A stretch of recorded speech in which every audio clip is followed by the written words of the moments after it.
legislature? Okay. So I have the honor of introducing our four speakers today. By the way, my name is Tanny, and I manage the Water Policy Center at the Minnesota Department of Health. So first we'll have Mayor Needfeld Thomas from the city of New Brighton. Then she'll be followed by Dr. Brooke Cunningham, who's our commissioner at the Department of Health. This is the agency that coordinated the development of the Minnesota Drinking Water Action Plan. Then she'll be followed by Paul Gardner. He's the former administrator of the Clean Water Council. This plan is the result of a recommendation from the Clean Water Council to develop a statewide drinking water plan, which the legislature then appropriated funding for from the Clean Water Fund for the development of the plan. And then our final speaker will be Michelle Stockness. She's the executive director of Freshwater. Freshwater is one of the groups who help gather input from water professionals and community members about how drinking water is governed in Minnesota and how we can better ensure safe and sufficient drinking water into the future. After the speakers, we'll open up for some questions from the media. We'll also have a moment to toast with a glass of drinking water, the future of drinking water in the state of Minnesota. So thank you again for being here today. Two quick notes about why New Brighton is especially a good place for us to meet together today. The mayor will give you some more details on it, but personally, my first 2 cups of coffee this morning were made with New Brighton water. And then professionally, their water tower, which is down on Forestvale, is part of a national competition to win the Water Tower of the Year. So I encourage you to go and vote for New Brighton. And then their Public Works Superintendent, Eric Volt, standing in the back there, he recently received the George Warren Fuller Award from the Minnesota section of the American Water Works Association. This award is given to honor someone who exemplifies engineering, diplomatic talent, and leadership. So congratulations, Eric. All right. With that, I'll invite the mayor to come up, and then I'll ask the speakers just follow each other one after the next. Good morning, everyone. How are you? Great. Well, I'm pleased to welcome you all to the city of New Brighton and to our state-of-the-art drinking water treatment facility, which is actually quite beautiful. Wouldn't you agree? Yes, great. So we're proud to stand here today with our agency partners and drinking water leaders to reaffirm our city's commitment to critical service and a fundamental human right that is from our city to others across our community, which affects every resident, every business, and every visitor. And that is to make sure that we have safe and reliable drinking water. Today is about both, about recognizing the systems that we have in place, and also it's about celebrating collaboration and the work that we're doing together to protect public health. New Brighton has successfully addressed drinking water challenges in the past, and we know the value of planning ahead, collaborating with partners, ensuring financial support, and also making sure that new drinking water facilities are also maintained by a resilient workforce. And we do have some great leaders here today. Could I ask our city team to raise their hands so you can ask any of them any questions? Wave, say hello to everyone. Very good. Thank you. We know that maintaining public trust in our water means being transparent, responsive, and forward-thinking. That is why events like today are so important. They give us the opportunity to share not just what we're doing, but why we're doing it and who we're doing it for. We are glad to be joined by our partners in safe drinking water this morning, and we're excited to launch this plan for the future of Minnesota's drinking water right here in New Brighton. And you all are going to get a chance to have a tour later. So I'd now like to welcome forward Commissioner Cunningham.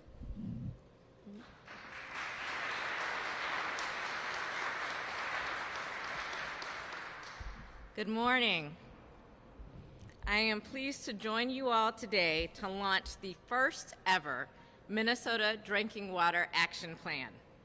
We are excited about this plan. It's such an important step to make sure we have safe drinking water today and into the future. At the recommendation of the Clean Water Council, in 2023, the Minnesota legislature directed the Minnesota Department of Health to coordinate with state agencies and partners across the state to develop the Minnesota Drinking Water Action Plan. The plan incorporates expertise and feedback from the Board of Water and Soil Resources, the Department of Natural Resources, the Department of Agriculture, the Pollution Control Agency, the Public Facilities Authority, the Met Council, and many other water resource professionals across Minnesota. We are so grateful for their input, partnership, and collaboration. We are also grateful for the partnership and collaboration from the University of Minnesota Water Resources Center and Humphrey School of Public Affairs, Freshwater, and Clean River Partners. The Drinking Water Action Plan is a 10-year framework of actions for ensuring everyone, everywhere in Minnesota, has equitable access to safe and sufficient drinking water. We are fortunate in Minnesota to have abundant sources of drinking water. 80% of Minnesotans get their drinking water from a public water system that regularly tests and treats the water to make sure it meets all federal Drinking Water Act standards. The other 20% of Minnesotans get their drinking water from a private well, meaning that they are responsible for making sure their water is safe for everyone in their household. We want every person in Minnesota to be confident their drinking water is safe, regardless of where their water comes from or where they live. This plan will help us achieve that confidence. The plan outlines how to ensure safe and sufficient drinking water into the future through a framework of 5 goals. The first goal is to protect sources of drinking water. As many of you know, the American Water Works Association celebrates Source Water Protection Week every year to call attention to the importance of ensuring the safety of our drinking water by keeping our rivers, lakes, and wells free from pollution and contamination. Last week was the official Source Water Protection Week, but this new Drinking Water Action Plan highlights how Minnesota is making sure every week is Source Water Protection Week. The second goal of the Drinking Water Action Plan is to establish resilient drinking water infrastructure. The third goal is to ensure safe tap water. The fourth goal is to anticipate and manage emerging risks. And the final goal is to engage partners. While much progress has been made toward achieving our vision of equitable access to safe and sufficient drinking water, there is still much work ahead. For example, we need to protect the approximately 400,000 areas of vulnerable land within drinking water supply management areas.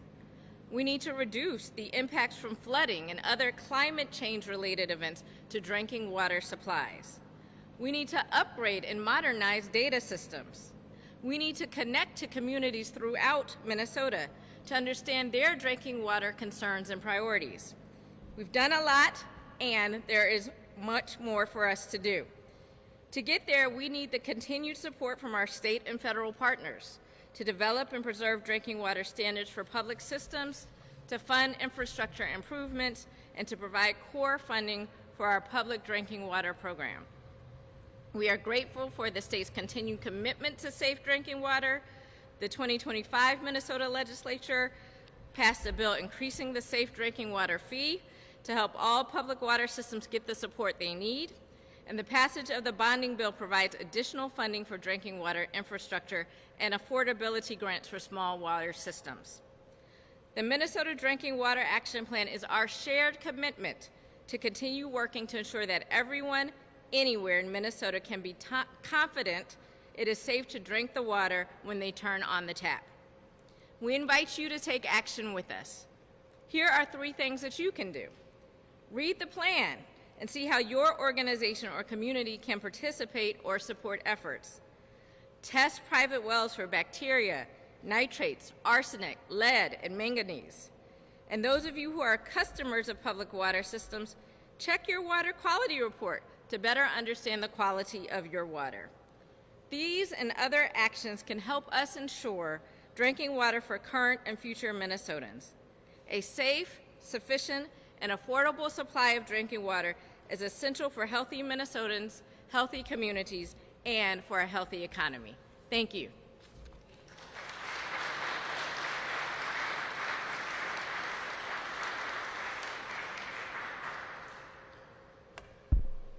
Good morning. My name is Paul Gardner. I'm a member of the Shoreview City Council, actually, 2 doors down, and I'm the most immediate past administrator for the Minnesota Clean Water Council. Welcome to New Brighton's latest new brew pub. It looks great. We have the water. No, I'm just kidding. I'm here with several hats. I served as the administrator for 6.5 years at the Minnesota Clean Water Council, and I'm ably succeeded by Jen Cater, I see over there. And where are my other Clean Water Council peeps? I see several of them. There are 17 members of the public that have been appointed by the governor to serve in the Clean Water Council, and they're assisted by 11 other folks from state agencies, the University of Minnesota, and the legislature to recommend how to use the Clean Water Fund. The Clean Water Fund, which provided the revenue for this Drinking Water Action Plan, is derived from 1/3 of the revenue from the Clean Water Land and Legacy Amendment.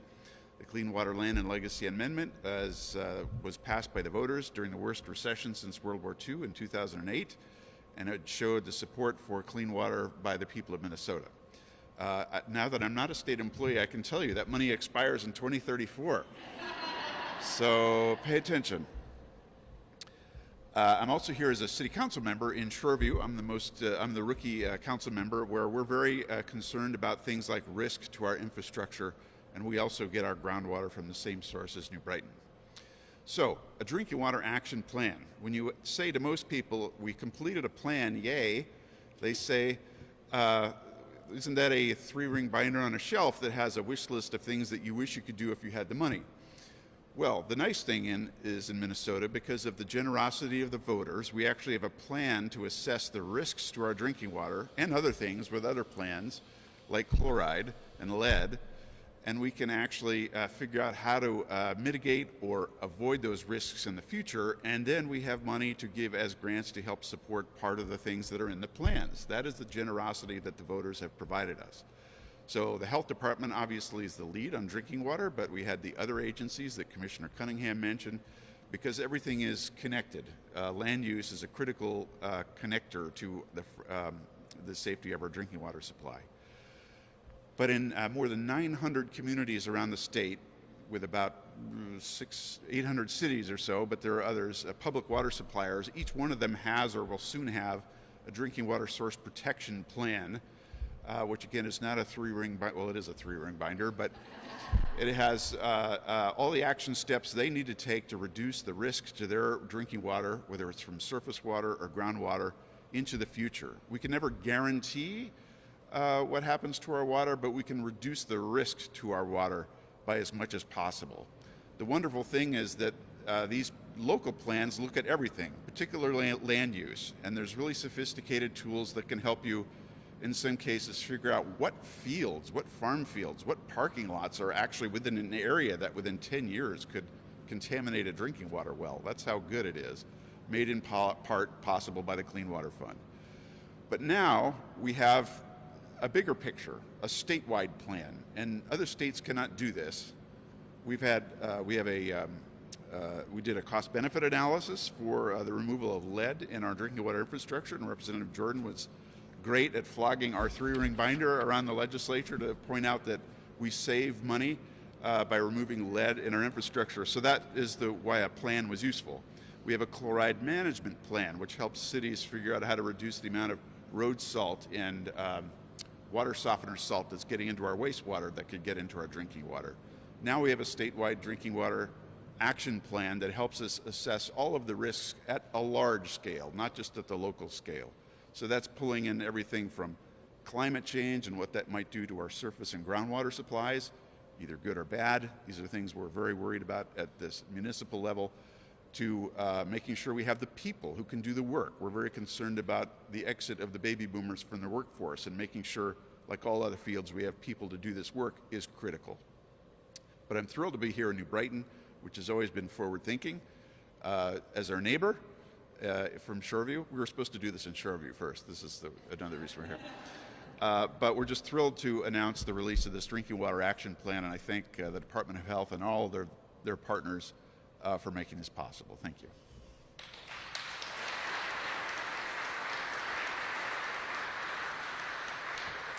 All right. Hi, everybody. I'm Michelle Stockness. I'm the Executive Director of Freshwater Society.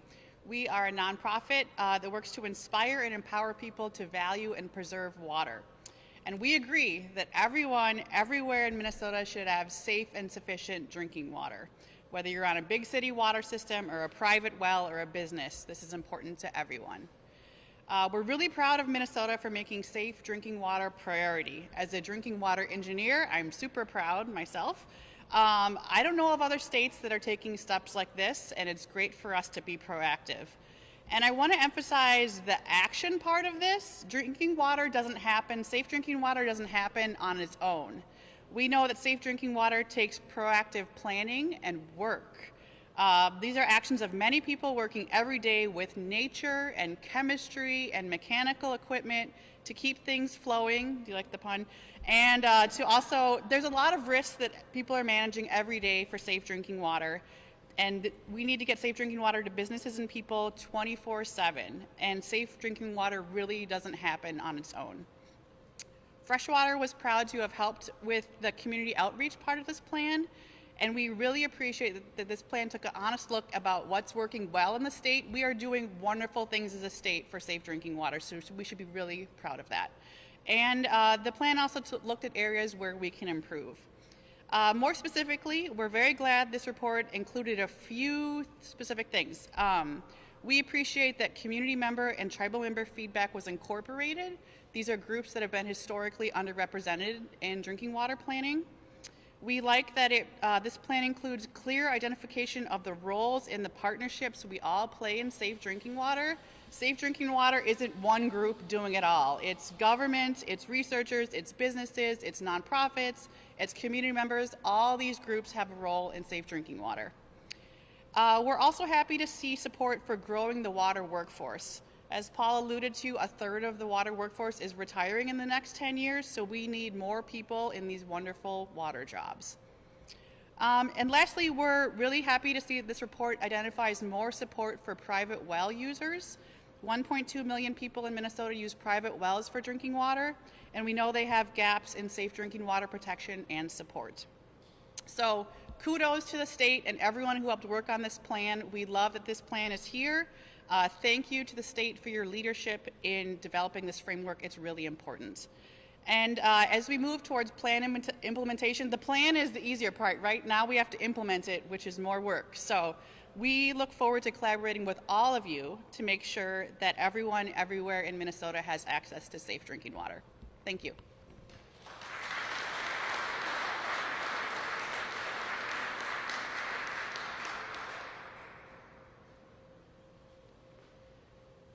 All right, we're going to flip our agenda just a little bit here at the end, and I'll close now. We'll do our toast to drinking water, and then we'll open it up for questions from the media. So, thank you to all of our speakers for their words, to the City of New Brighton for hosting us, and to all the partners who helped develop this plan. I think you can see that MDH coordinated, but there were many, many partners who put the plan together and in turn will help us carry it out.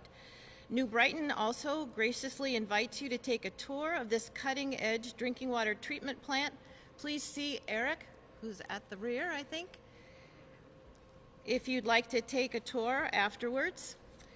The Minnesota Drinking Water Action Plan is available on the Minnesota Department of Health website. We invite you to pick up some information about the action plan and other drinking water efforts on the table over there to my right.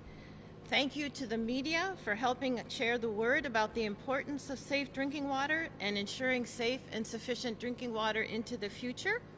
And so now it's time for our toast. So if you don't have a glass of water, I think we can pass them out. I'd invite the speakers to come up front here with me.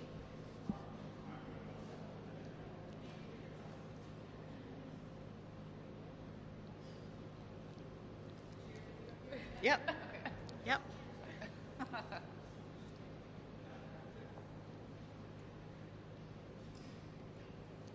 right, and where's our mayor? Oh, there she is. We're Keller Cornelius. All right. Everybody ready? Let's make a toast to the future of Minnesota's drinking water. May 2034 find us experiencing the reality of drinking water that is safe for everyone, everywhere in Minnesota. Cheers. Cheers. Cheers. Cheers. Thank you. Cheers. Cheers. Cheers. Cheers.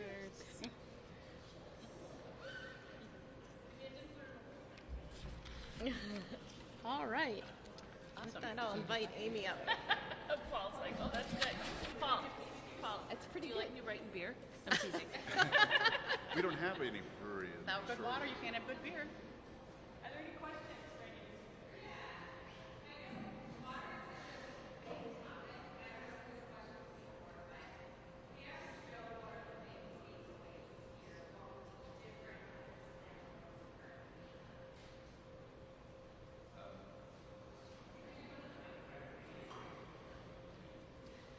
Hi, the question is about what does this mean to the average person? I would say most people know that water comes out of their tap, and not a lot of people know what the source is, whether it's groundwater or surface water or even where it's brewed. But we want to assure Minnesotans that we have a plan to be able to reduce the risk of something happening to that in the future so that people can have confidence that their water is safe. I should say that drinking water has to meet federal drinking water standards right now. So we have observed in some communities that some people aren't really sure about the tap water when they could be. I just got an email from a friend yesterday in Shoreview asking if she should stop buying plastic bottles of water and use the tap water in Shoreview, and I said, well, of course. And this is true in other communities as well. So we want to let people to know that we have scientific and managerial capability to reduce risk in the future.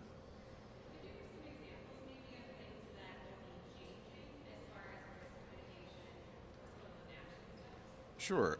There are some things that individual cities do already to reduce risk, but not everybody. And I'll give you an example. In rural Minnesota, you'll have small towns that have a well, and they might have a few hundred people in it, but they have risks of things like the power going out, which means that then they have to have everybody boil the water. So we've done things with the Clean Water Fund, like having generators so that that water is continuously treated. We have communities that have water that has particular contaminants that are, I say naturally occurring, or geogenic compounds like arsenic, where if it's too high of a concentration, that's a risk. So we want people to be able to test their water to know what's in it, particularly with private well owners. That's one of our biggest risks in Minnesota, is having people who aren't on public supplies like this know what the risks are to their water, testing their water, and taking actions to fix it if they need to. Was that good? You still, yeah.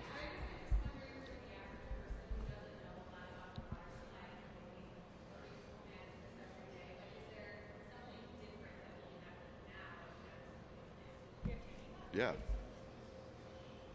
Calling in the Not really. Yeah. If you read in the plan, under each of those 5 goals, we identify things that we're doing well, but we're also identifying challenges that we're facing in the future, threats. And Paul has mentioned 2 of the big ones. We have 50% of our public water systems, these community systems, serve a population less than 500. So it's challenging for them to have the financial resources or the technical capacity to run a treatment system to ensure safe drinking water. On the private well side of things, it's not 1974 anymore when we had our well code go into place. In 1974, you could pretty much put a well most anywhere in the state and be assured of having safe drinking water. But how we use our land has changed dramatically, and also our understanding of things like arsenic has changed. The public drinking water value for what's safe went from 50 parts per billion down to 10. And we know that with a carcinogen, there's risk when it's detected in water. So a big challenge for us is how do we reach those private well owners who are responsible for the operation and maintenance of their wells. And we have some other challenges that the plan will help us address, like the workforce issue. We call out under number 2 goal infrastructure. And there we're talking about not just pipes and pumps like you see here today that age out over 25 to 50 years and then often need new treatment systems to address emerging contaminants, but there's other people infrastructure. The number of water operators, it's a great career. They are declining in the state. The number of folks who can drill a well contractors, that also is going down. We want young people to know those are bright futures for them. And then the last piece is our data debt, I would say. Our data systems are really old, and we need to update those so that we can report out on the good work that we're doing and on water quality. Under Goal 4, we talk about addressing emerging issues. Again, due to Clean Water Fund dollars, we're able to anticipate what is the next PFAS that we're going to find in Minnesota? What is the threat from microplastics? How about cyanotoxins? Those are things that are outside of the Safe Drinking Water Act. And then probably the most important part of keeping our plan from dying a dusty death, the digital death of that 3-ring binder, is the partnerships that will take it from being a plan into actions out on the ground. All of our Clean Water Fund initiatives require that we have measurable outcomes, and if you go deep into the plan, you're going to see that there are strategies, there are actions, and there are measurable outcomes, so you can hold us accountable for making a difference by 2034.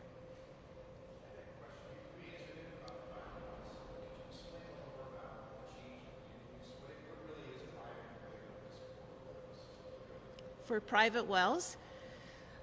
Well, the way we use our land in the area of agriculture is changing. So we're looking at changes in more corn and beans and the kind of use of chemicals and pesticides that are accompany that. That is a challenging area. We work in collaboration with the Department of Agriculture on things like the groundwater protection rule, where we look at community systems where nitrate levels are creeping up, and together with the Department of Agriculture, we work with farmers in those areas to make good choices so that they can have a profitable business. They really are small businessmen, but they can also protect the environment. Those aren't mutually exclusive goals. That in turn will help us protect private well owners. Just, I wanted to add from a city's perspective, if we had a 10 or 15-inch rain here, there are a lot of unaccounted for abandoned wells that precede the well code in the 1970s that would be inundated with whatever floats in there, sewage, motor oil, whatever. So reducing the risk of that is important. We do spend money from several sources to seal those old wells, but we don't know where they all are. So even in the suburbs and in the city, before people got on public water, there are risks there that we haven't had before, or that we could have.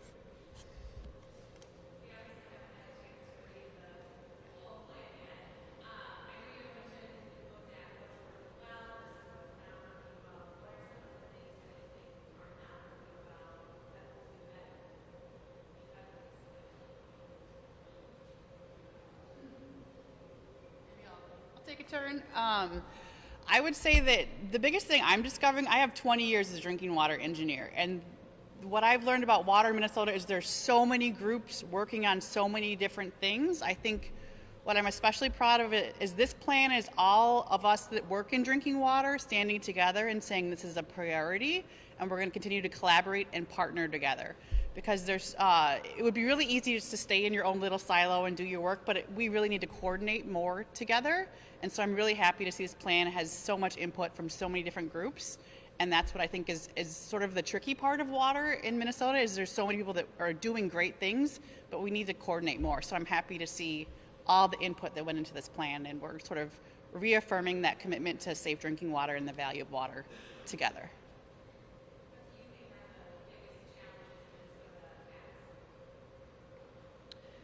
I mean, the other thing I'll say is funding. I think we're getting to the point with safe drinking water where communities can raise rates, and then we have affordability issues, and there's, dedicated funding from the state government or the federal government is uncertain right now. So funding is the top of mind thing of what I hear people being concerned about these days.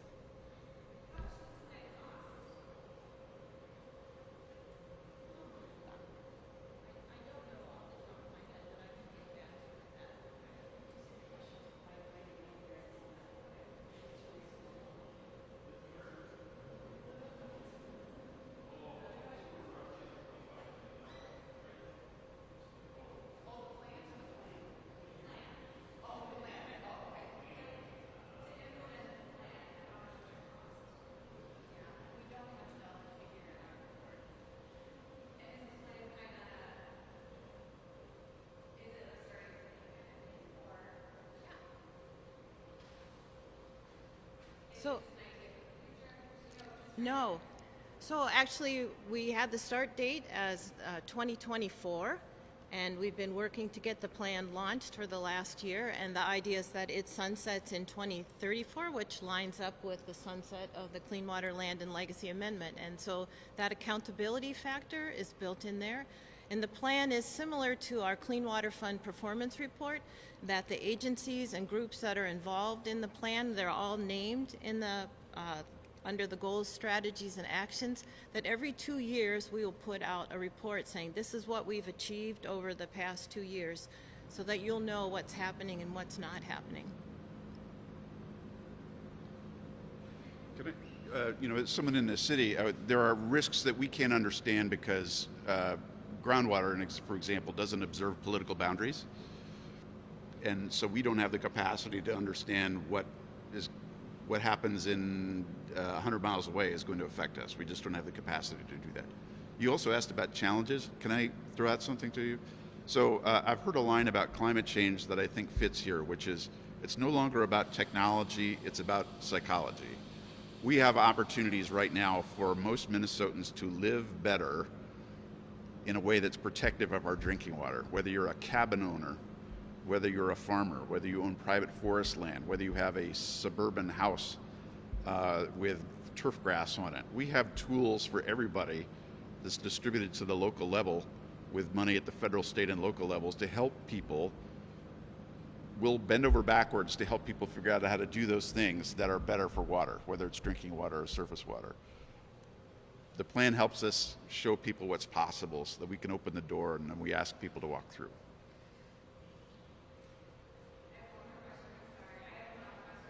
Good.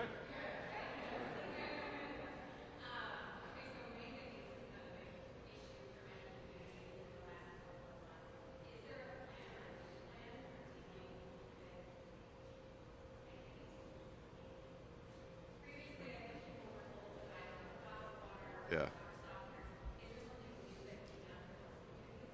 Sorry, this is very shameless, but Shervy's water plant now removes manganese, so we took care of that.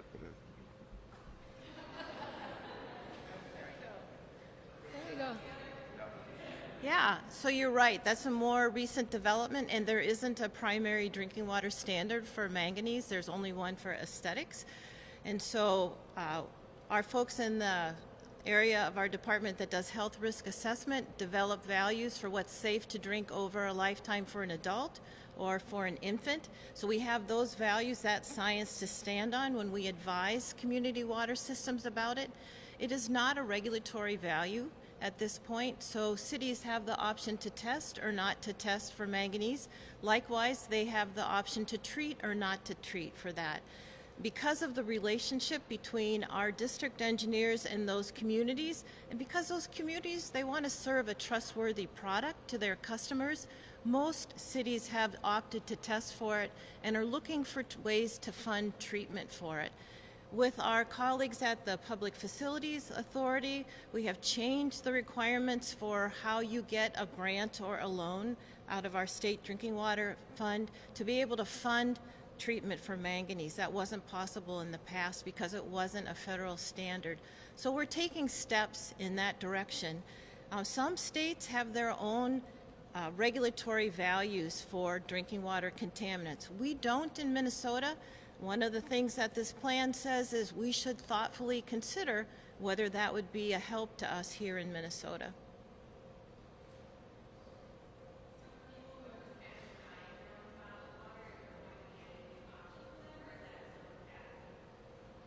So are you talking about in the meantime? Yeah, so as you mentioned, water softeners can help to reduce manganese. It takes a while if a city opts to do treatment. It takes a long time to do the planning and development for a treatment plant. So bottled water is an option, but there are other risks that come with bottled water, so it's not a silver bullet.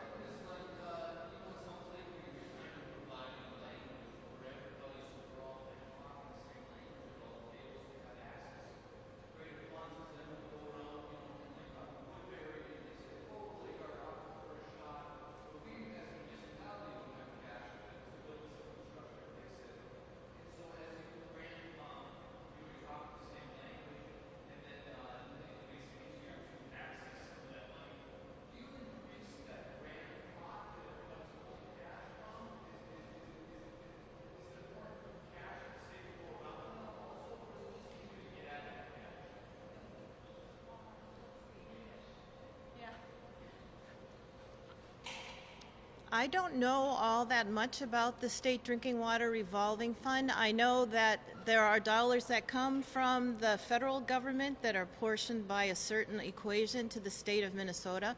And then our legislature also stands up and contributes to that. I believe there has to be some kind of a match. And if you know, I'd welcome you to come and answer that question. Yeah, hi everyone. I'm just here to learn about this drinking water plan, so I can't comment on that. But in terms of the legislature, my name is Sydney Jordan. I represent Northeast Minneapolis and Southeast Como in the Minnesota House. And in 2023, I was the chief author of House File 24, which predominantly worked on establishing a fund under the drinking water revolving fund and PFA to replace lead service lines. As part of that, it did grant municipalities up to $3 million for contaminants of emerging concern, which does include manganese. And there are communities across Minnesota. We've heard about Mound and Northfield and Shoreview, I guess, is a new one for me today, that have been working to address that. We did receive money from the Bipartisan Infrastructure Act that Congress passed to do some of that grant work and work to start replacing that. The state also did put in money, $240 million in 2023. The state did provide an additional $2 million in the last, not bonding bill, but jobs bill. It is the state's goal to continue to put in money into this fund under the Drinking Water Revolving Fund to continue to update that infrastructure, primarily around lead. But when we update our infrastructure for lead, we're also updating our infrastructure for other contaminants of emerging concern. So it is my intention as a legislator to keep pushing for that funding. We've had great bipartisan support pushing for that, but it does remain an ongoing job that the legislature needs to continue to step up and do. And ideally that our federal government will continue to step up and do. They see the value in replacing our drinking water. We know that it's small communities. We know that it's the wells. It's all of these areas. So we all need to start investing that money and continue to prop up the Drinking Water Revolving Fund.